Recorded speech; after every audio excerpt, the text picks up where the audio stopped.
प्रश्न किया था कि सावन में जो सोमवार होते हैं, सावन में जो शिवरात्रि आती है, आप 12 महीने की शिवरात्रि पर ऑनलाइन पूजन नहीं कराते, केवल श्रावण महीने की शिवरात्रि पर ऑनलाइन पूजन कराते हो। ऐसा सावन की शिवरात्रि में या सावन के सोमवार में ऐसा क्या रहता है?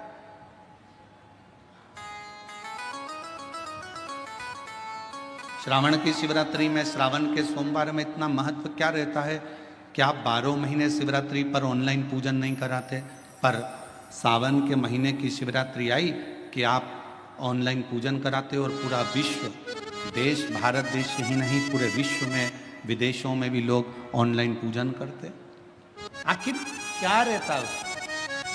मेरा मेरी जीजी से, मेरी बहन से निवेदन है, तुम दुनिया के साल भर में कितने भी व्रत कर लो, तुम कितने भी उपास कर लो, तुम कितनी भी पूजन कर लो, तुम कितना भी अनुष्ठान कर लो, सारे व्रतों पर, सारे अनुष्ठानों पर, सारी पूजन पर सावन के महीने के जो सोमवार होते हैं, जो शिवरात्रि होती है, जो प्रदोष होती है, ये पूरे साल के व्रतों पर प्रबलता प्रदान करते हैं, बल देते रहते हैं।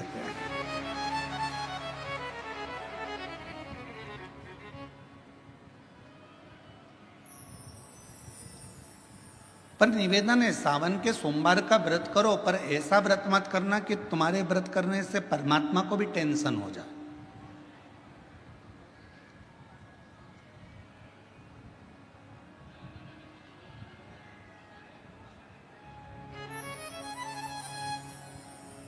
कई माताएं व्रत कर लेती हैं, मेरा सावन का महीने में व्रत है, पूरा 1 महीना व्रत करूंगी, 1 लौंग खाऊंगी, 1 गिलास दूध लूंगी, इसके सिवाय कुछ नहीं लूंगी, 1 फल खाऊंगी, इसके सिवाय कुछ नहीं। बहू बेचारी बोल रही, मम्मी शुगर ऊपर नीचे हो जाएगी,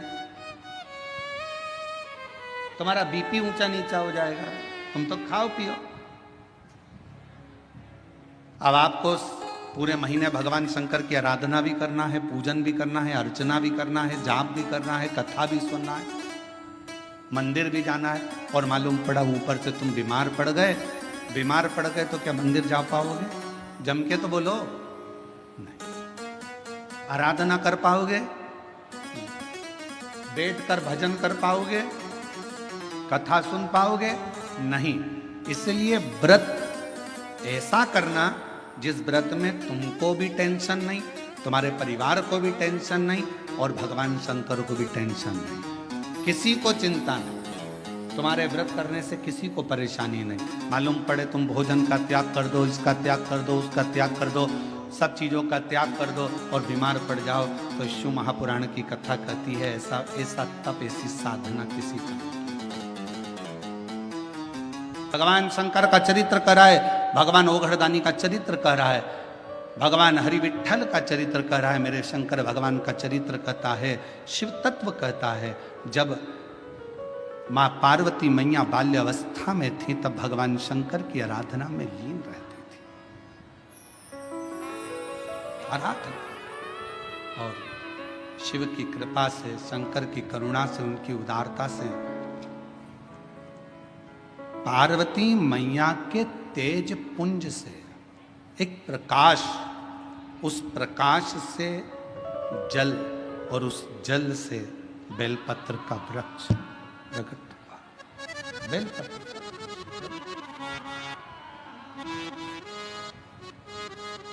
और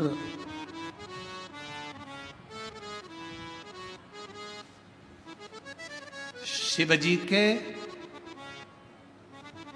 शरीर के, शिव जी के नेत्र अश्रु से, शरीर के भाग के जल से, रुद्राक्ष का पेड़, रुद्राक्ष का पौधा होता है, और माँ जगत जननी दुर्गा भवानी, माँ आदि शक्ति, माँ भवानी के शरीर के तेज प्रकाश जल से बेलपत्र का पौधा होता है। बेलपत्र का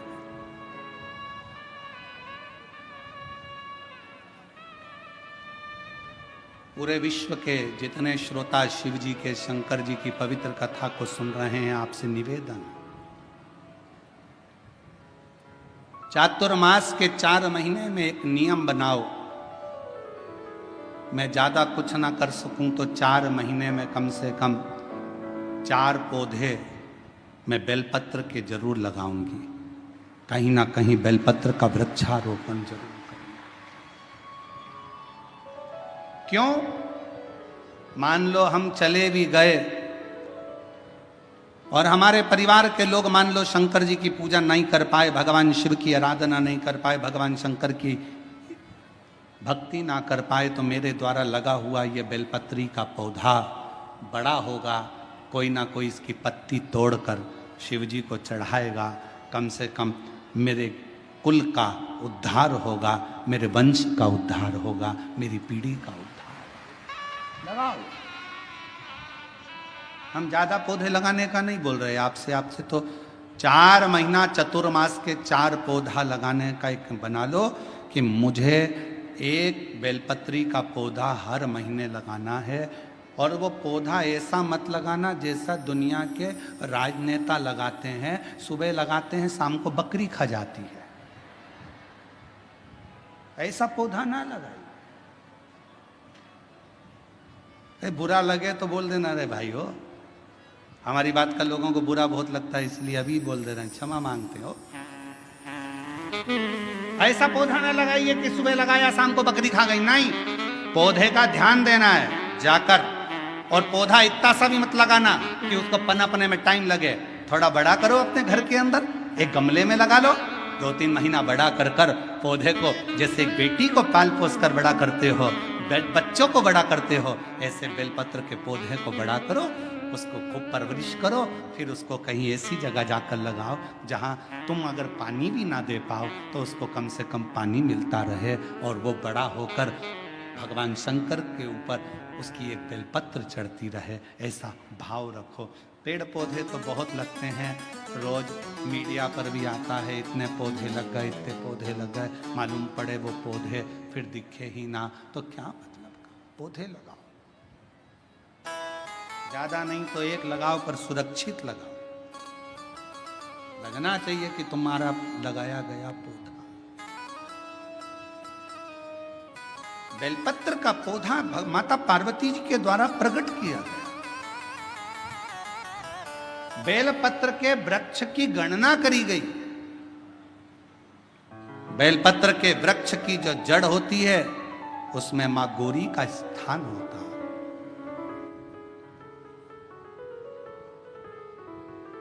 बेलपत्र की जड़ में महागौरी है, बेलपत्र के तने में माहेश्वरी है, बेलपत्र के शाखाओं में दक्षिणायनी माता है, बेलपत्र की पत्ती में मां पार्वती है, बेलपत्र के फल में मां कात्यायनी है और बेलपत्र के उस सुंदर आनंदमय फूल में उस फूल के अंदर मां गौरी विराजमान है। ऐसा पूरा बेलपत्र के वृक्ष की गणना करी गई। चाहे शाखा हो जड़ हो, बेलपत्र के पूजन का कितना भी एक बेलपत्र के वृक्ष के नीचे अगर 1 लोटा जल आप भाव रखकर हृदय से शिव जी को समर्पित कर रहे हो तो शिव उसको स्वीकार कर, शिव उसको स्वीकार।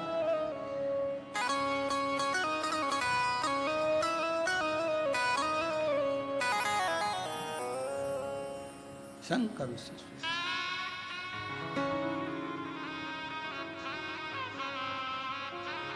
कोई साधारण नहीं है बेलपत्र का पौधा। बेलपत्र का वृक्ष, एक बहुत सुंदर कथा आती है शिव महापुराण। जब आप लोग ओमकारेश्वर की कथा को सुने थे तो हमने वहां पर भी कहा था कि अगर जमीन पर पड़ी हुई एक बेलपत्र अगर आपको दिख जाए तो उसको उठाकर कहीं विसर्जन में डाल दो, पर उसको पांव के नीचे मत बांधो। वो बेलपत्र का केवल पत्ता नहीं है, उसमें मेरा महागौरी आद्य शक्ति 64 योगनिया मेरा शिव और शक्ति उस बेलपत्र के पत्ते में सदा विराजमान रहे, सदा।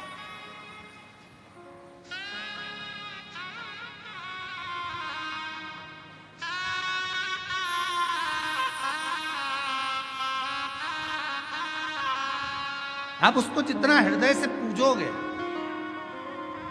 भारत की सभ्यता, भारतीय संस्कृति, भारत का एक आनंद सुख है ये कि हमारे यहाँ पौधों की भी पूजन होती है, हमारे यहाँ नदियों की भी पूजन होती है, हमारे यहाँ पशुओं की भी पूजन होती है, हमारे यहाँ पक्षियों की भी पूजन होती है, हमारे यहाँ तलातल, रसातल, पाषाण की भी पूजन होती है, हमारे यहाँ जल की भी पूजन होती है तो थल की भी पूजन होती है।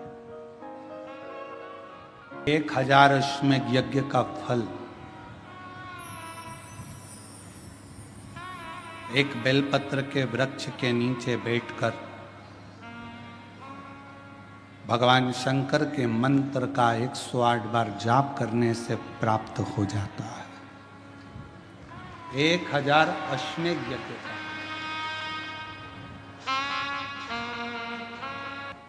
हम तो कई बार कथा में कहते हैं, आपके पास में अगर कुछ भी नहीं है, आप शंकर जी के मंदिर पे गए हो, एक बेलपत्र अगर आपको शिव जी के मंदिर में चढ़ी हुई भी मिल जाए, उसको उठा लो और उस बेलपत्र को धोकर वापिस भगवान देवाधिदेव महादेव के मंदिर में भगवान शंकर को फिर पुनः चढ़ा दो। वापिस उसी बेलपत्र को फिर चढ़ा दो।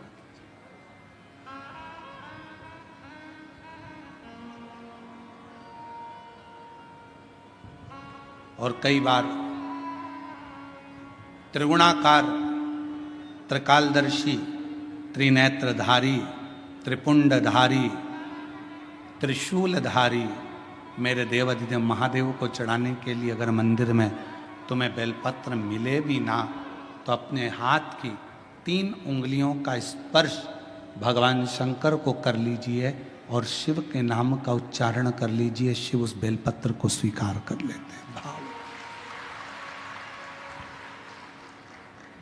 एक स्वच्छ भाव, निर्मल मन सो मोहि पावा।